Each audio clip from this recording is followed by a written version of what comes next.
Assalamualaikum warahmatullahi wabarakatuh. Bertemu kembali pada channel pembelajaran ini. Pada kesempatan kali ini, channel ini akan membahas tentang materi Bahasa Indonesia kelas 11, menentukan unsur-unsur pembangun cerita pendek. Nah, sebelum kita mulai belajar, bagaimana keadaan kalian semua pada kesempatan kali ini? Semoga semua yang menyaksikan channel ini berada dalam keadaan sehat, dan yang terpenting adalah tetap semangat untuk belajar.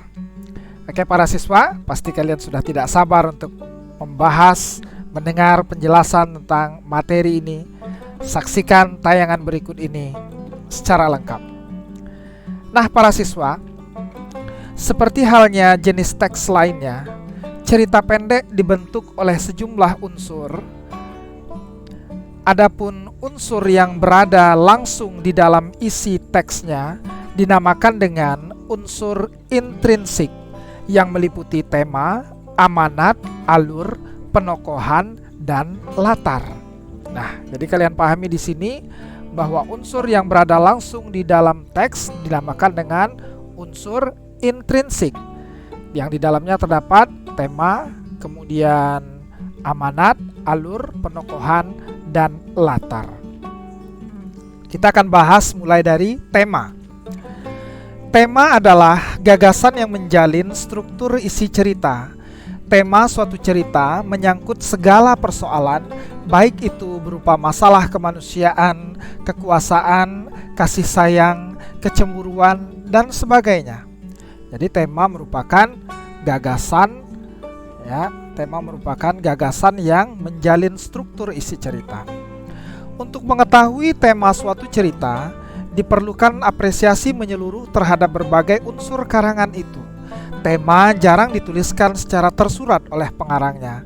Untuk dapat merumuskan tema, kita harus terlebih dahulu mengenali rangkaian peristiwa yang membentuk alur cerita dalam cerpen itu.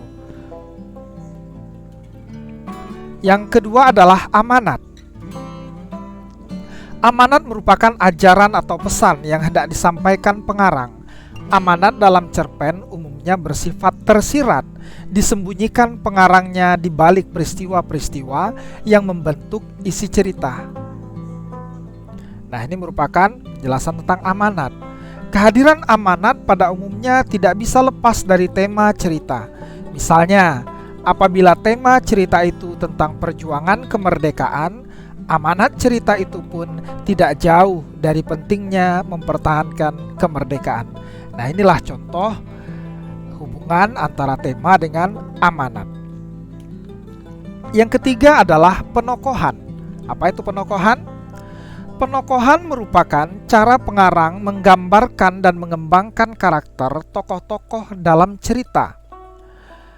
Nah, berikut ini terdapat cara-cara penggambaran karakteristik tokoh. Apa saja cara-cara penggambaran karakteristik tokoh atau penokohan tersebut? Yang pertama disebut dengan teknik analitik langsung. Contohnya seperti apa? Alam termasuk siswa yang paling rajin di antara teman-temannya.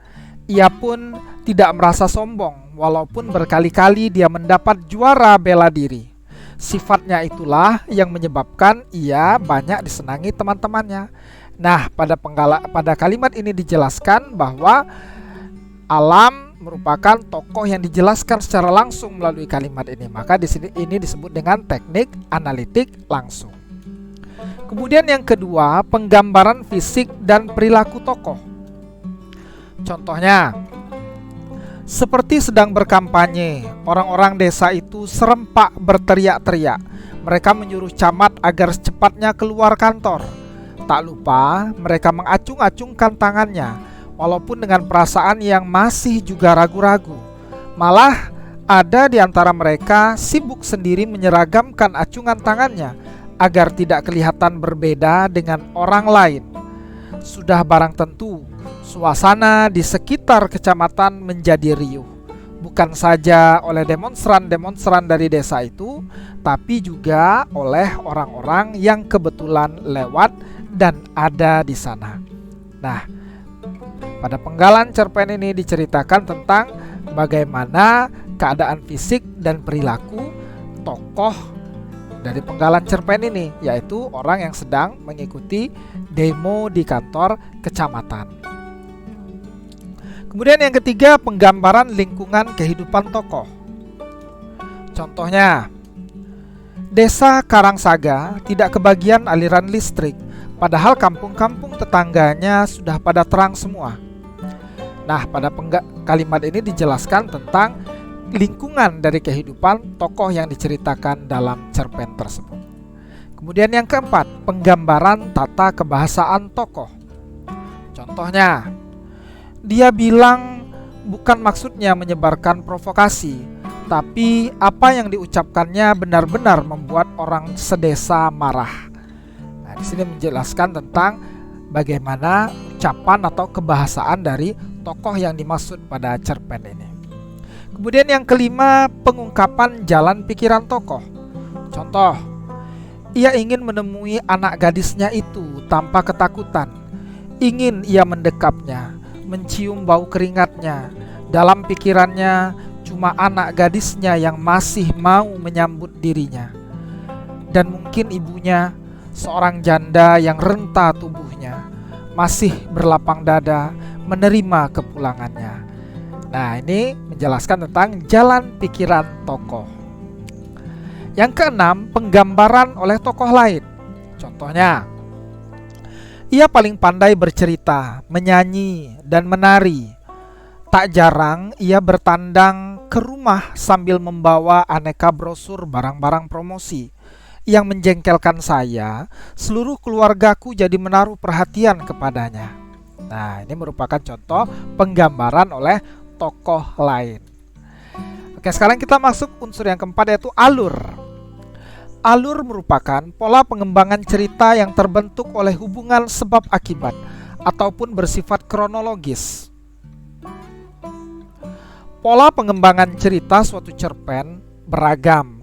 Pola-pola pengembangan cerita harus menarik, mudah dipahami, dan logis.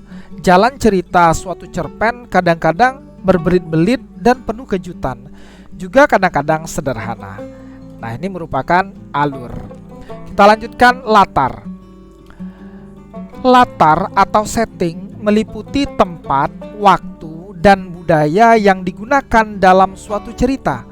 Latar dalam suatu cerita bisa bersifat faktual atau bisa pula yang imajinatif. Latar berfungsi untuk memperkuat atau mempertegas keyakinan pembaca terhadap jalannya suatu cerita. Dengan demikian, apabila pembaca sudah menerima latar itu sebagai sesuatu yang benar adanya, maka cenderung dia pun akan lebih siap dalam menerima pelaku ataupun kejadian-kejadian yang berada dalam latar itu. Nah, ini adalah latar. Jadi latar itu intinya meliputi